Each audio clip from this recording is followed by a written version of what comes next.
Bueno, vamos a seguir ahora con el supuesto que hay en la página 144, que es el supuesto número 3, ¿vale? Es la empresa Toalla de Rayas S.A., cuyo objeto social es la fabricación de toallas de playa. Nos dan los beneficios, el balance, la cuenta de pérdidas y ganancias. Nos da que el importe neto de su cifra de negocios correspondiente al ejercicio anterior ascendió a 18 millones de euros. Eso es importante para establecer el sistema especial de pagos fraccionados, es su importe neto de la cifra de negocios superior a 10 millones. Bien, dice al objeto de practicar la liquidación, se establece la siguiente información complementaria. Vale, empezamos por tanto en la página 155 con la información complementaria. Bien. Acordaros como siempre que vamos a partir del resultado contable, que en este caso son 10 millones de euros, ¿vale? Que es el resultado contable de la cuenta de pérdidas y ganancias, resultado de ejercicio correspondiente al ejercicio 2019. Nos dicen que los intereses netos, ya me voy a la cuenta de ingresos financieros, dicen que recoge entre otros intereses netos de retenciones por valor de 55.991 procedentes de obligaciones de la empresa Residentes Toallas de Playa S.A. Fijaros que están en términos netos, en la cuenta de pérdidas y ganancias está en términos netos, como ingreso financiero en términos de fiscalidad hay que establecerlo en su importe bruto o íntegro. Por tanto, tenemos que hacer un ajuste. ¿Por qué? Porque hemos contabilizado este ingreso de menos, ¿vale? Por tanto, vamos a establecer como rendimiento bruto 55.991,25 entre 1 menos el porcentaje de retención, ¿vale? Como el porcentaje de retención es 0,19, es decir, entre 0,81, ¿de acuerdo? Por tanto, en este caso nos va a quedar como rendimiento bruto 69.125, como está contabilizado por 55 y teníamos que haber metido 69.125, tenemos un ajuste por tanto positivo por la diferencia de 13.133,75. Bien, en el libro viene ahí calculada la retención, no me haría falta calcular la retención y no la voy a calcular, la voy a calcular cuando la necesite. Después, dividendos íntegros percibidos en la empresa Macas de Playa S.A., residente en España. La participación directa desde hace 4 años es el 4% del capital social. Además, desde hace 2 años se participa de forma indirecta a través de la empresa Chancletas Bonitas, y dice que la empresa Toallas de Rayas participa en el 3% de capital social de Chancletas Bonitas y está en el 1% de Hamacas de Playa. Bueno, ¿qué follón tenemos aquí? Aquí lo que tenemos es que tenemos una participación en el capital.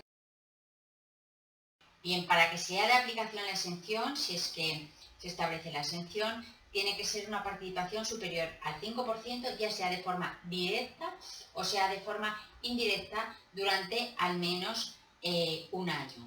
Bien, la participación directa sabemos que es el 4%. La participación indirecta será multiplicar lo que una participa en otra y esa a su vez en la siguiente, es decir, lo que se participa aquí y lo que se participa aquí. Es decir, en el primer caso tenemos una participación del 3% y después en el 1%. Por tanto, tenemos que multiplicar para establecer la participación indirecta 3% por 1%, ¿vale? 3% por 1% aplicado, por supuesto, el porcentaje. Eso nos da que la participación indirecta es 0,03%. Por tanto, si sumamos la participación directa del 4 más la indirecta del 0,03%, esto nos da un 4,03%. Como es inferior al 5%, no cabe la posibilidad de exención y por tanto no cabe la posibilidad de efectuar un ajuste negativo, ¿vale? Vamos a coger una hoja, casi de borrar.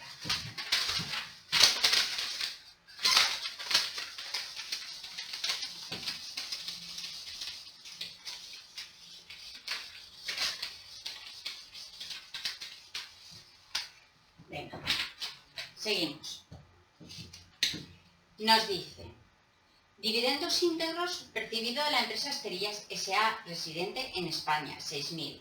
En esta empresa se participa de forma indirecta desde hace 4 años en el 6% de su capital social. Fijaros que aquí se participa en un porcentaje superior al 5%. También se cumple el periodo temporal de más de un año. No hace falta, como os he dicho antes, que la participación sea de forma directa. Cabe con la participación que sea de forma indirecta. Como 6% es superior al 5%, cabe la exención relativa del artículo 21.1. Al estar exentos, además, no llevará la retención. Por tanto, vamos a hacer en ese caso, en el apartado 1.3, como lo hemos metido en la cuenta de pérdidas y ganancias y decimos que están exentos, un ajuste negativo de menos 6.000, ¿vale? Porque lo hemos considerado como ingreso financiero. En la cuenta de pérdidas y ganancias aparece con un signo positivo de 6.000 y como está exento, tenemos que compensar el signo positivo con el signo negativo. Por eso establecemos que hay que hacer un ajuste negativo de menos 6.000 y además no va a tener retención, ¿vale? Apartado 1.4. Dice: dividendos percibidos de la entidad extranjera El Chiringuito Company, sobre la que se mantiene una participación directa del 6% en el capital social desde 2013 por 4.000 euros. La entidad participada es residente en un país con el que España tiene suscrito convenio de doble imposición con cláusula de intercambio de información. Se opta por aplicar la exención, evidentemente si fuera posible, en vez de la deducción por doble imposición internacional. Vale, ¿es posible aplicar la exención? Pues vamos a ver, tiene una participación del 6%, superior al 5% desde 2013, es decir, que supera al año. Además, vemos que hay un convenio de doble imposición con cláusula de intercambio de información, por tanto, es posible aplicar la exención, ¿vale? Por tanto, ¿qué hacemos? Como tenemos contabilizado un importe de 4.000, hacemos lo mismo que antes, es decir, hacemos un ajuste fiscal negativo, porque lo hemos computado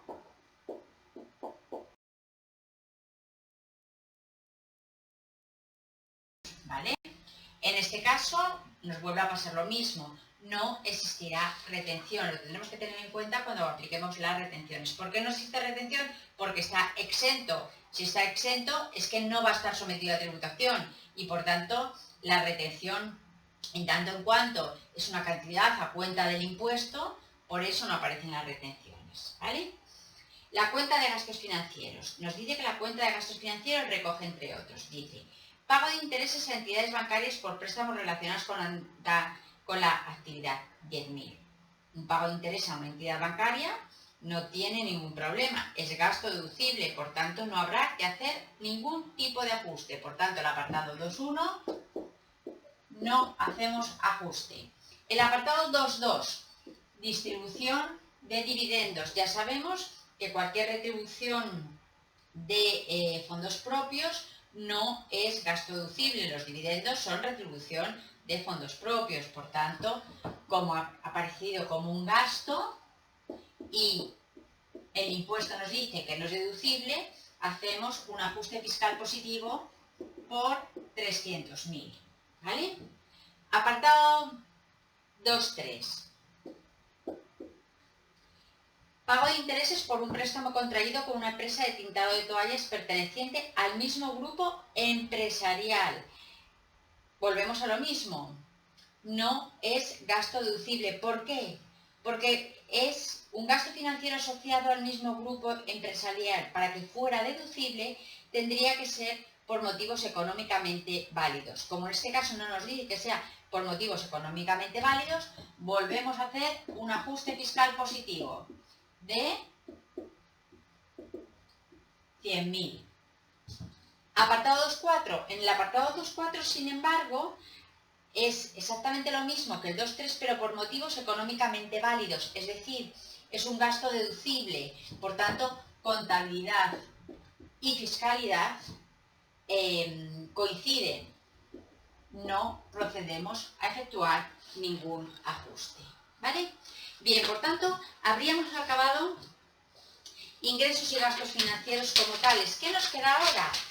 Los gastos financieros netos. Vamos a ver, porque en los anteriores supuestos, si os dais cuenta, no habíamos calculado el límite de gastos financieros netos. ¿Por qué? Porque el gasto financiero neto era negativo, es decir, era menor que cero. Pero en este sí que va a haber un gasto financiero neto de carácter positivo. Vamos a ver.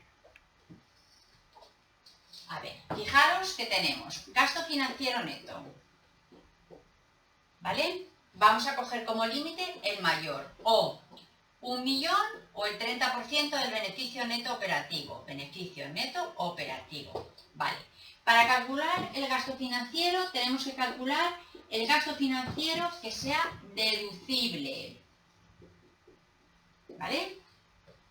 Entonces, vamos a ver qué gasto financiero cogemos como gasto financiero deducible. Los gastos financieros ascienden a 3 millones, ¿vale? 3 millones. De aquí vamos a quitar, y fijaros que aquí el concepto cambia en relación a los ajustes, todo lo que no sea deducible, es decir, todo lo que hemos hecho ajustes positivos.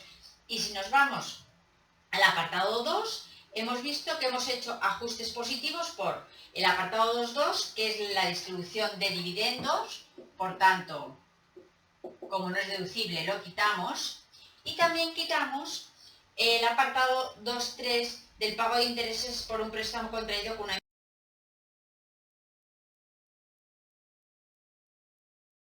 Sometemos el gasto financiero de carácter deducible. Por tanto, 3 millones menos 400.000, 2.600.000. ¿Vale?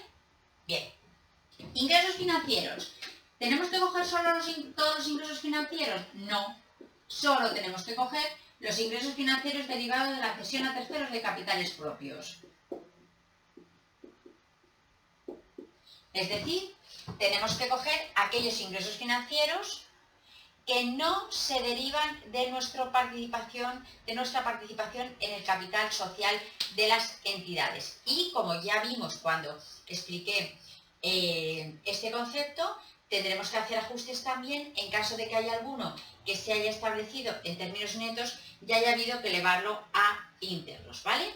Entonces, ingresos financieros. Nos vamos a la cuenta de pérdidas y ganancias y nos dice que son 200.000, ¿vale? 200.000. Vamos a empezar a hacer ajustes. Entonces, en el apartado 1 tenemos en primer lugar el apartado 1.1,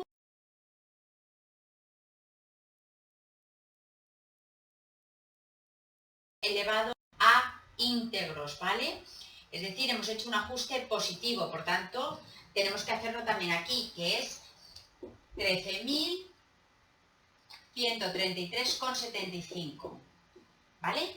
Y le tenemos que quitar aquellos ingresos financieros que estén exentos, ¿vale? En el que hayamos hecho un ajuste fiscal negativo. Vale, tenemos en primer lugar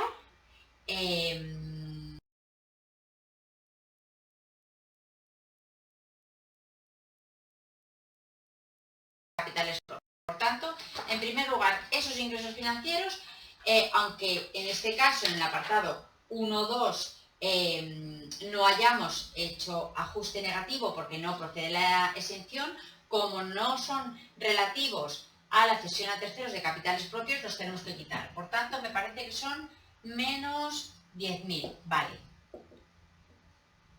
Bien, también voy a quitar los relativos al apartado 1.3. ¿Por qué? Porque son dividendos. Aparte de que estarían exentos, pero bueno, son dividendos, con lo cual vamos a quitar 6.000.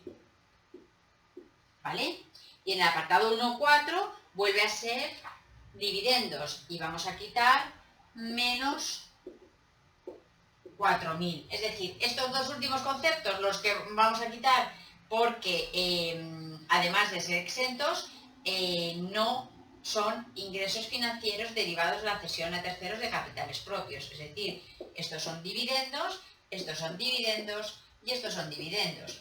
Que si hubiera una prima emisión de acciones, pues también la quitaríamos. ¿Por qué? Porque viene de la condición de socio accionista o partícipe. No es un ingreso financiero derivado de la cesión a terceros de capitales propios, ¿vale? Bien, pues entonces tenemos que el gasto financiero deducible son 2.600.000 y que los ingresos financieros derivados de la cesión a terceros de capitales propios son 193.133,75, ¿vale? Esto nos da que el gasto financiero neto, como diferencia, es 2.406.866,25. ¿Podemos quitarnos, podemos reducir todo este gasto financiero neto? No, tiene que ser la mayor de dos cantidades, o 1 millón o el 30% del beneficio neto operativo. El 30% del beneficio neto operativo nos lo dan al principio del ejercicio y es 4 millones, ¿vale? 4 millones. Por tanto, entre 1 millón y el 30% del beneficio neto operativo, que es 1.200.000, tenemos que el gasto financiero neto, que como he dicho antes, gasto financiero neto era 2.406.886,2, podemos quitarnos hasta 1.200.000, porque es el mayor de los dos límites, ¿vale? Entonces estoy comparando el gasto financiero neto de 2.406.866,25 con esta mayor de cantidad, que es 1.200.000. ¿Qué quiere decir esto? Que solo me puedo deducir de este gasto financiero neto hasta 1.200.000. La diferencia que tengo que hacer, un ajuste fiscal positivo. ¿Por qué? Porque no nos lo dejan deducir. Por tanto,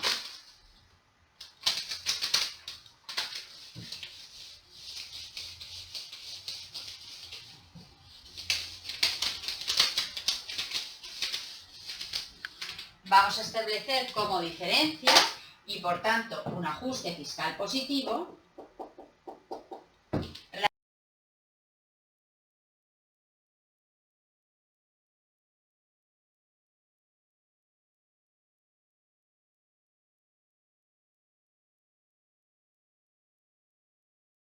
200. Bien, y eso nos va a dar 1.206.886,25. Bien, el resto del gasto financiero neto hasta llegar a 2.406.866,25 lo podemos trasladar a los ejercicios siguientes, ¿vale? Es decir, teníamos este gasto financiero neto, no hemos podido quitar todo, solamente nos hemos podido quitar una parte, ¿vale? Hasta 1.200.000, por eso hemos hecho un ajuste fiscal positivo de 1.206.000, ¿vale? Pues lo que no nos podemos quitar pasa a los siguientes periodos impositivos. Por tanto, 1.206.886,25 pasará a los siguientes ejercicios como gasto financiero neto. Acordaros que en el examen yo nos voy a exigir la traslación de gastos financieros netos a ejercicios, ¿vale? Pero que sepáis que existe. Bien, ya me voy al apartado de inmovilizado, que es el apartado número 3. Bien, nos dice amortización del inmovilizado. Vamos a quitar todo lo de gasto financiero neto de aquí. A ver, se haga esto.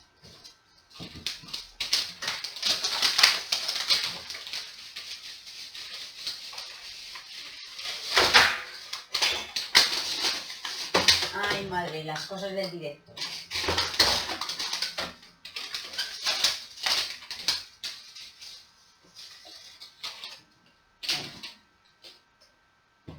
Seguimos.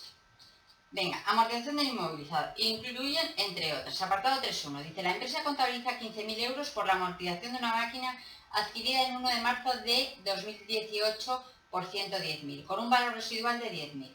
La amortización se ha realizado por el método regresivo de porcentaje constante, siendo el periodo elegido 2,5 años. Coeficiente máximo 10%, periodo máximo 20 años. Vale. Bien, lo primero, el valor a amortizar, fijaros que tiene valor residual, por tanto, la base de amortización no es 110.000, la base de amortización será 110.000, que es el precio de adquisición, menos 10.000, que es el valor residual, es decir, ¿vale? El coeficiente de amortización inicial será 100 entre el periodo de amortización que ha elegido, ¿vale? Que es 12,5, ¿vale? Pues entonces eso nos da un coeficiente del 8%. Estoy en porcentaje constante, por tanto el coeficiente de porcentaje constante será igual a este coeficiente, que es el 8, por el factor de ponderación asociado al periodo de amortización. Como el periodo de amortización supera los 8 años, por la tabla de factores de ponderación asociada a amortización regresiva de porcentaje constante, corresponde un factor de ponderación de 2,5. Por tanto, 8 por 2,5 nos da 20%. 20% que es superior al coeficiente del 11%, porque si no ya sabéis que no se puede aplicar porcentaje constante. Por tanto, vamos a aplicar un 12,5 años. Acordaros que en este caso no volvemos a calcular el periodo asociado al coeficiente, es decir, no decimos 100 entre 20, no, se mantiene el porcentaje, el periodo de 12,5 años, ¿vale?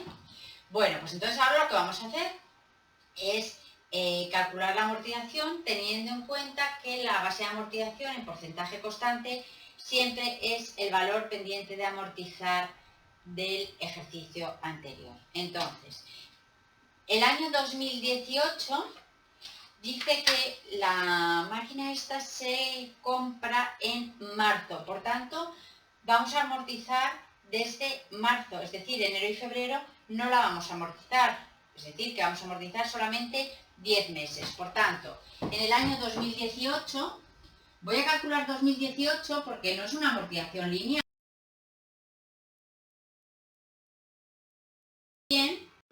De 1000, me refiero, esto sería la base.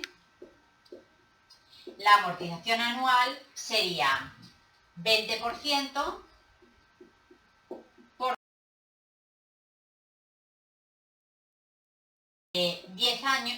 10 meses, son 10 meses, ¿verdad? Sí, entre 12, ¿vale? Y eso nos da 16.666,67, ¿vale? Con lo cual el valor pendiente va a ser la base de amortización menos esta amortización que os he dicho yo que eran 16.666,67, es decir, que el valor pendiente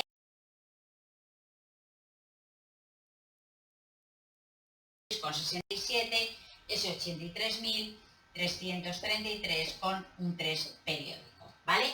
Valor pendiente que pasa como base de amortización al año 2019, a nuestro ejercicio. Por tanto, 83.333,3 periódico. La amortización anual en este caso será 20% por 83.333,3 periódico, es decir, que tengo una amortización anual relativa al ejercicio 2019 de 33.333,34. Esta es en la que me tengo que fijar, ¿vale? 33.333,34. ¿Qué me dice? Que la amortización que ha contabilizado la empresa es de 15.000, es decir, el gasto contable es inferior al gasto fiscal.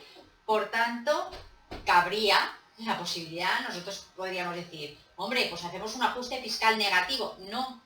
¿Por qué no podemos hacer un ajuste fiscal negativo? Porque no se considerará gasto deducible ningún gasto que no aparezca contabilizado. Como solo se ha contabilizado 15.000, pues dicen, vale, perfecto, 15.000 es gasto deducible. Podríamos haber llegado hasta 33.000, bueno, pero no ha sido así. ¿De acuerdo? Por tanto, no hacemos ningún ajuste. Seguimos. Ahora me parece que nos toca una mejora. Vamos a borrar. Como veis, este supuesto es mucho más completo que el 1 y el 2. El 1 y el 2 nos sirve para tener práctica y, sin embargo, aquí ya vemos que estamos estableciendo conceptos mucho más importantes. En primer lugar, el que hemos visto del gasto financiero neto. Venga. Seguimos. Vale, la amortización de la mejora. Acordaos que la fórmula de amortización de la mejora es el importe de la mejora por la amortización del elemento principal relativo a ese ejercicio partido por el valor neto contable justo antes de efectuar la mejora. Por tanto, necesitamos calcular el valor neto contable del elemento principal. ¿Vale? Venga. ¿Cuándo nos dice que se hace la mejora? Dice que se hace en enero de 2019. Vale, pues entonces, si es en enero de 2019, yo tengo que calcular el valor neto contable del elemento principal antes de efectuar la mejora. Es decir, el valor neto contable del elemento principal a últimos de 2018. Es decir, incluyendo la amortización del ejercicio 2018. Nos dicen que la máquina se compró en julio de 2017 por 100.000 y nos dice que se amortiza linealmente al 10%, que el coeficiente máximo es del 12 y el periodo de máximo es de 18 años. Y además ya nos dice que sobre la amortización del elemento principal no hay que efectuar ningún ajuste, es decir, que está bien efectuada, ¿vale? Vamos a coger entonces la amortización. Se adquiere en julio de 2017 y que se compra por 100.000, ¿vale? Bueno, pues entonces, a ver, no, fijaros que también una de las cosas que yo os he dicho es que no hay que efectuar ningún ajuste sobre el elemento principal. Bueno, pues vamos a ver. Venga, vamos a hacer la amortización del elemento principal en primer lugar para que no armaros más pollo. Vale, tengo 2017, 2018 y 2019. ¿Vale? Estoy en el elemento principal.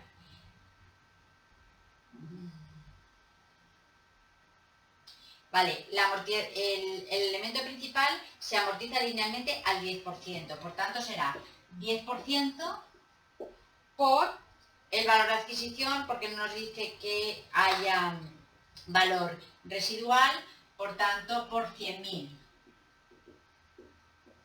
Vale, pero se compra en julio del 2017, por eso lo voy a amortizar solo la mitad del año, es decir que la amortización que me da es 5.000, ¿vale? La amortización anual del ejercicio 2017 del elemento principal es 5.000. La amortización acumulada del elemento principal, pues evidentemente es 5.000.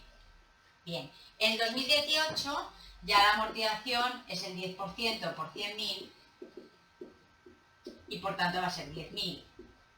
La amortización acumulada, por tanto, será 15.000. Y el valor neto contable, en este caso del ejercicio 2018 a últimos del 2018 del elemento principal, será el valor de adquisición, que hemos dicho que era 100.000, menos la amortización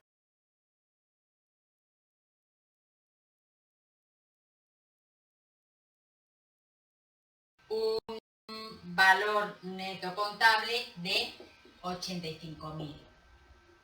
Vale. Esto lo necesito para la mejora.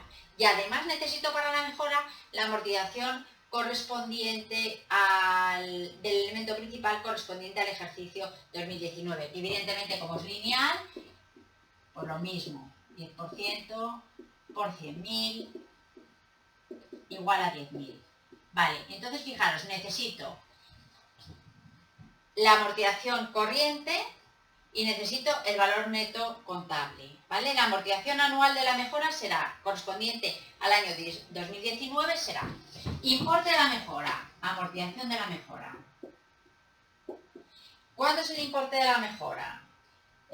Nos dice que es 12.000 por la amortización del elemento principal correspondiente a ese ejercicio, que es 10.000. 10.000. Partido por el valor neto contable del elemento principal antes de efectuar la mejora, es decir, 85.000. ¿Vale? Como vemos ahí en el libro, esto nos da 1.411,77. Vale. ¿Por cuánto se ha contabilizado la amortización de la mejora? Se ha contabilizado por 6.000, es decir, se ha contabilizado un gasto contable por 6.000. Pues si se ha contabilizado un gasto contable por 6.000, ya sabemos que hemos contabilizado de más. Por tanto, tenemos que hacer un ajuste fiscal positivo entre 6.000 y el importe deducible asociado a la mejora. Por tanto, haremos un ajuste positivo, que será la diferencia entre 6.000 menos 1.411,77. Es decir, 4.578,23. Ajuste fiscal positivo correspondiente a la mejora. ¿Vale? Bueno, ¿qué más tenemos? Un leasing. Acordaros que en el leasing hay dos partes. Una parte que es la carga financiera, es decir, los intereses, que es gasto deducible, ¿vale? Un gasto financiero, por tanto gasto deducible. Y luego tenemos la parte del leasing propiamente dicho, en el que el gasto contable se establece con una cantidad y el gasto fiscal nos permite duplicar esa cantidad. ¿Vale? Venga. Empezamos con el leasing. Nos dice que tiene un leasing a 5 años sobre una máquina de rizado del algodón. Nos da el precio de adquisición de la máquina.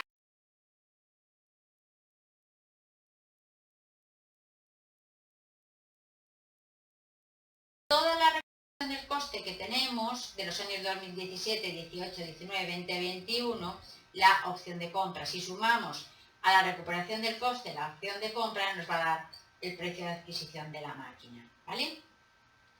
Contablemente la empresa amortiza linealmente al 5% y dice que sabemos que se cumplen los requisitos para aplicar el régimen fiscal de arrendamiento financiero relativos al artículo 106, ¿vale? Es decir, que sean crecientes, etc. ¿Vale? Bueno, contablemente nos dice que la empresa amortiza linealmente al 5%.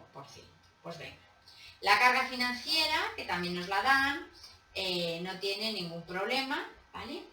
Y la carga financiera va a ser siempre deducible. Empiezo, por tanto, con la recuperación del coste. Bueno, a ver, tengo que la amortización contable es el 5% por 40.000, ¿vale? Es decir, 2.000. Por tanto, la amortización fiscal, como nos la dejan duplicar, será 4.000, ¿vale? Empiezo en el ejercicio 2017. Aquí realmente tampoco necesitaríamos hacer el año 2017 y 2018, pero bueno, para que tengamos un poquito más de agilidad vamos a establecerla. Venga. A ver. Amortización 2017, 2018, 2019. Vale, la amortización contable que vamos a tener en estos años son 2000, 2000 y 2000. Vale, ¿cuál es la cantidad a amortizar? Pues la recuperación del coste que establece el programa de leasing, que será 5.000, que será 6.000 y que será 7.000. Vale, fijaros en lo siguiente. La amortización contable es 2.000. La amortización fiscal es 4.000. Voy a poner aquí amortización fiscal, ¿vale? Para que lo veamos, es el doble.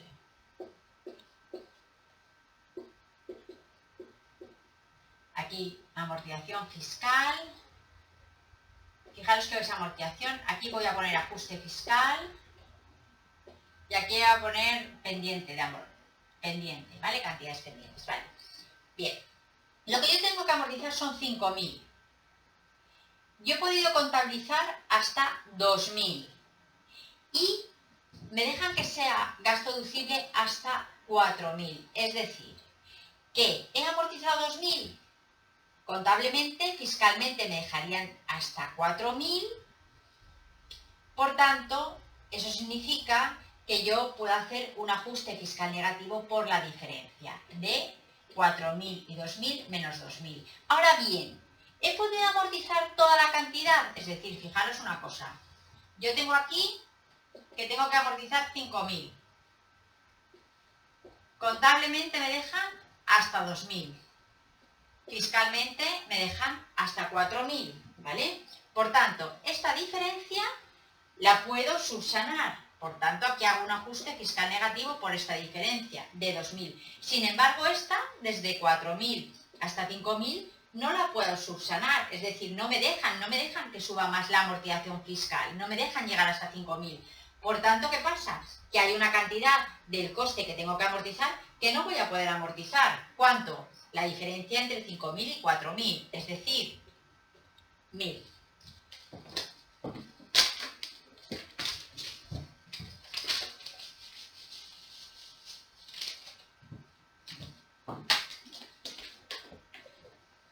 Bien, en el siguiente caso, tenemos amortización contable 2.000, amortización fiscal 4.000, perfecto. Por tanto, volvemos a hacer un ajuste fiscal negativo por menos 2.000. Ahora bien, ¿cuánto es lo máximo que yo he podido amortizar? Fiscalmente 4.000. ¿Cuánto tendría que haber amortizado? 6.000. ¿He podido llegar? No. Por tanto, ¿cuánto me queda pendiente? 2.000. ¿Vale? Nuestro ejercicio, que es el 2019. Amortización contable, 2.000. Recuperación del coste, 4.000. Amortización fiscal, 4.000. ¿Vale? Otra vez, un ajuste fiscal negativo por menos 2.000. ¿Hasta cuánto he llegado? Hasta 4.000. ¿Hasta cuánto tendría que amortizar? Hasta 7.000. ¿Cuánto tengo pendiente? 3.000, ¿vale? Y así seguiríamos. Pero lo que a mí me interesa es cuánto es el ajuste fiscal relativo al 2019. Pues es un ajuste fiscal negativo de menos 2.000, ¿vale? Bueno. Vamos a ir ahora ya a los apartados siguientes, que ya son mucho más fáciles. Tenemos la cuenta de tributos, se recoge impuesto sobre beneficios. Ya sabemos que el impuesto sobre sociedades no es deducible. Por tanto, como es por 110.000, ajuste fiscal positivo por 110.000. Intereses de demora por la presentación de declaraciones trimestrales fuera de plazo. Acordaros que los intereses de demora sí son gasto deducible. Por tanto, no hago ningún ajuste fiscal. Recargos por el retraso de la presentación de declaraciones trimestrales fuera de plazo. Es un recargo, ¿vale? Por tanto, no es deducible, ajuste fiscal positivo. Apartado 5. Dice, la cuenta de gastos de personal se recogen. Apartado 5.1. Sueldos y seguridad social del personal. Es un gasto de personal que es un gasto deducible. Gastos de la cena de Navidad del personal al servicio de la empresa. 4.000. Acordaros que cuando vimos el tema de las liberalidades, vimos que esto no era una liberalidad, es decir, cuando eran los regalos normales relativos en este caso a la cena de Navidad, pues considerábamos que era gasto fiscalmente admitido por la legislación y por tanto es gasto deducible, no efectuamos ningún ajuste, ¿vale? Por tanto, en el apartado número 5, ninguno de los dos apartados llevan ajuste. Apartado número 6. Aquí me parece que venimos con un resultado extraordinario. Bien, apartado número 6 dice que la empresa adquiere un local el 1 de enero de 2016, es decir, que ya amortizamos desde el 1 de enero, correspondiendo 100.000 al valor de adquisición del suelo. Nos da que el inmueble se amortiza al 2%, con un coeficiente máximo que coincide con el de amortización, y que el 31 de diciembre de este ejercicio, este local se vende por 1 millón y la empresa contabiliza un resultado extraordinario de 300.000. Vale, pues es un resultado extraordinario, por tanto tenemos que coger valor de transmisión menos valor neto contable. Bien, acordaros que el valor neto contable será el valor de adquisición menos el residual. Y también acordaros que estoy hablando de un inmueble. Perdón, valor neto contable, valor de adquisición menos amortización acumulada. Y también acordaros que estoy hablando de un inmueble y que en los inmuebles el suelo no se amortiza.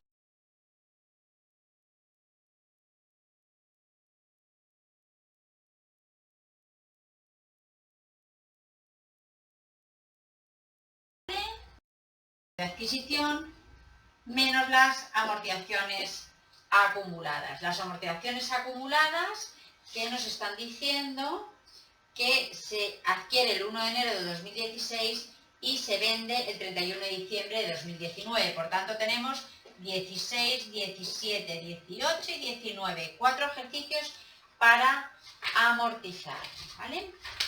Y la amortización es del 2%. Por tanto, la amortización anual será igual al 2% del valor de adquisición menos el valor correspondiente al suelo, es decir, 700.000, que es el valor de adquisición, menos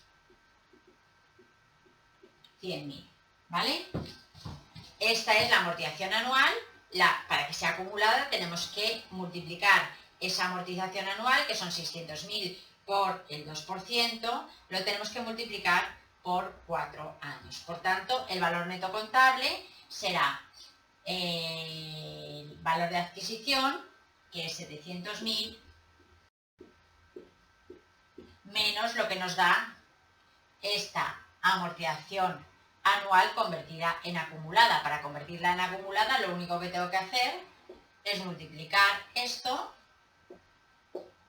por 4, porque son los 4 ejercicios. Por tanto, 2.000 menos esta cantidad nos da que va a ser la cantidad que sea, porque no sé lo que da, ¿vale? Menos esta cantidad nos da 652.000. Perfecto. Bien, por tanto, en este caso, la variación patrimonial será la diferencia entre 1 millón, que es el valor de transmisión, y el valor neto contable, que es 652.000. Esa diferencia nos va a dar 1 millón menos 652.000, nos va a dar 348.000. ¿Vale? ¿Por cuánto se ha contabilizado? Se ha contabilizado por 300.000, es decir, se ha contabilizado de menos. Por tanto, tengo que hacer un ajuste fiscal positivo por la diferencia. Como se ha contabilizado por 300.000 y es un ingreso extraordinario de 348.000, ajuste fiscal positivo por 48.000, ¿vale? Y ya tendríamos todos los ajustes que se tienen que hacer al resultado de la cuenta de pérdidas y ganancias para determinar la base imponible.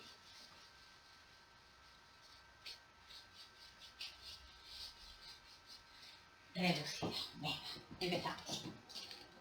Creo que además aquí tenemos una compensación de bases imponibles negativas de ejercicios anteriores. Bueno, vamos.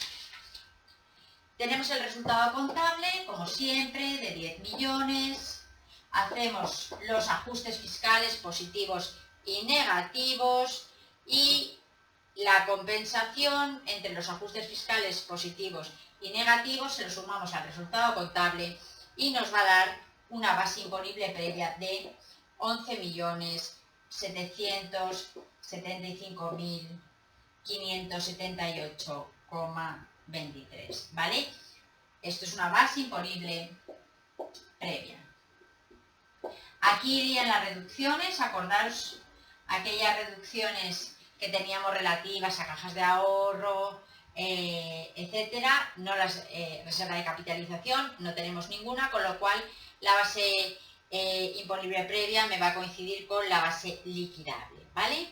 Con lo cual ahora lo que procede es la compensación de bases imponibles negativas de ejercicios anteriores. Bien, acordaros que en este caso hay un error, porque en el libro tenemos que la compensación de bases imponibles negativas tiene un límite, el mayor de 2 o 1 millón, o en el libro nos pone el 60% de la base imponible previa a la reserva de capitalización. Aquí sería una base imponible que estuviera por aquí, porque ya habíamos aplicado la reserva de capitalización, es decir, antes de aplicar la reserva de capitalización, pero como no hay, nos coincide con lo mismo. Pero acordaros que para el ejercicio 2019 el límite no es el 60%, sino el 70%. Yo voy a suponer que es el 60%, si queréis, o el 70%, me da exactamente lo mismo, ¿vale? Porque está dentro de los límites. Entonces, la compensación de bases imponibles negativas, 1 millón, el 70% de la base imponible previa a la reserva de capitalización, es decir, una base imponible que estuviera por aquí, pero como no hay reserva de capitalizaciones ni reducciones anteriores, pues me coincide. En este caso, 70% por 11.775.500, esto me lo... 588,82, no sé qué, 11.775.588,82, ¿vale? Acordaros que esto, y aquí, como os digo, hay un error en el libro porque me pone 60%, ¿vale? La cantidad mayor es el 70% de 11.775.000, con lo cual este sería el límite que tengo que tener en cuenta. Como mi base imponible es de 2 millones, es inferior a ese límite.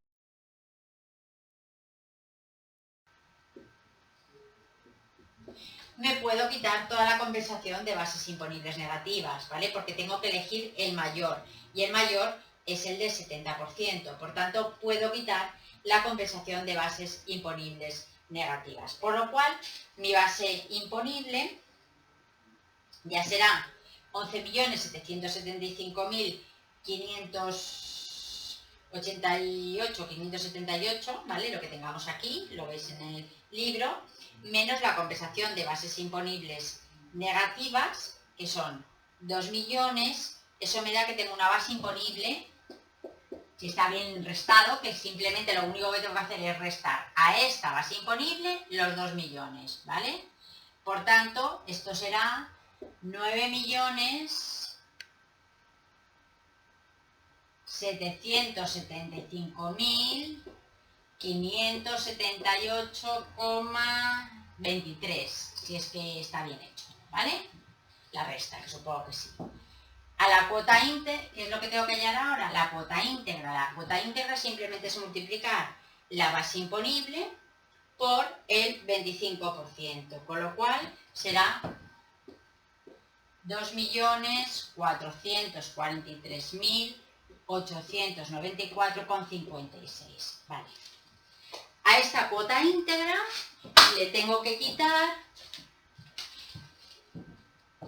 bonificaciones y deducciones por doble imposición internacional para obtener la cuota íntegra ajustada y menos las deducciones incentivadoras, es decir, deducciones por I+D, deducciones cinematográficas y creación de empleo. No hay, por tanto, la cuota íntegra ajustada y la cuota líquida me van a coincidir, ¿vale? ¿Qué es lo que tengo que restarle ahora?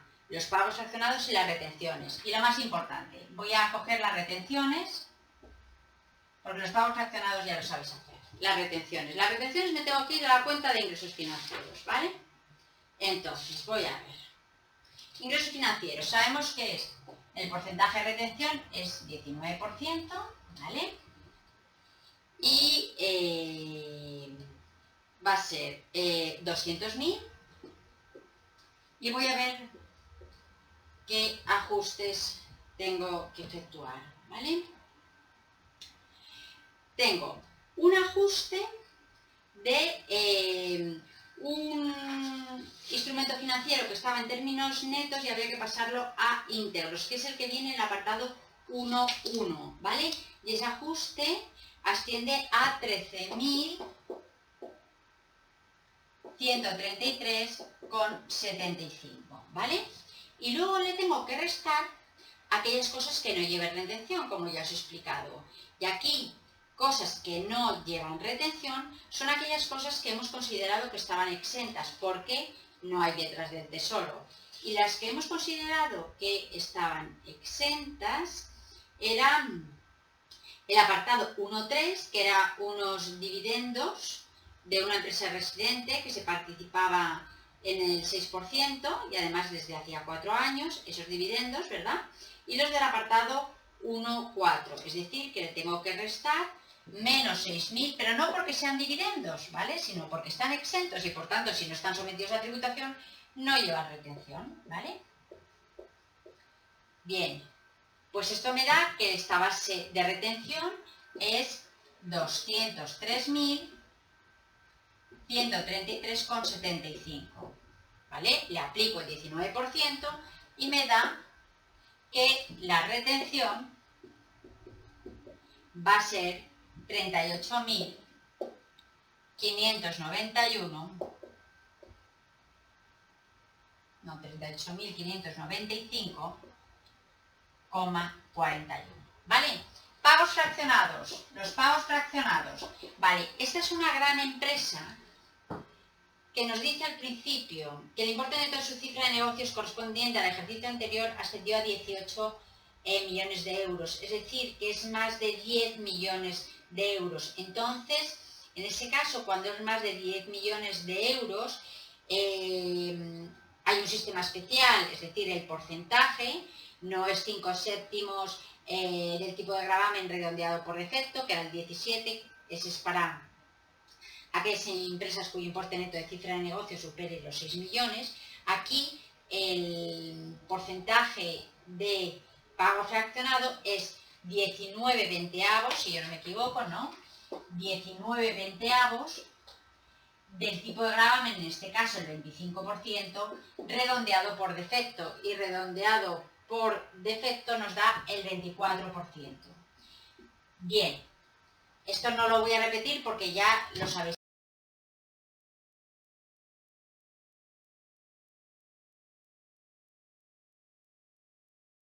Que es de octubre y el siguiente que es el de diciembre.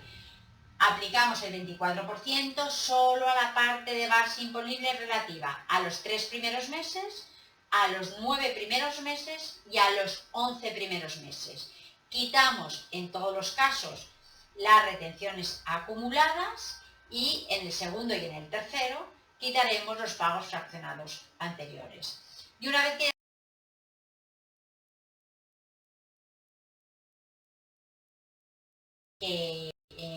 nos había salido, es decir, de la cuota líquida, y ya nos da la cantidad a ingresar. En nuestro caso, la cuota líquida, como tenéis ahí, es 2.443,894, quitamos retenciones, pagos fraccionados, y nos da una cuota tributaria negativa de 232.500,85. Y ya está. Este es el supuesto número 3 de este libro. Bueno, pues con esto yo he acabado mi explicación del impuesto sobre sociedades. Lo siguiente que pasaré a explicar va a ser el impuesto sobre el valor añadido.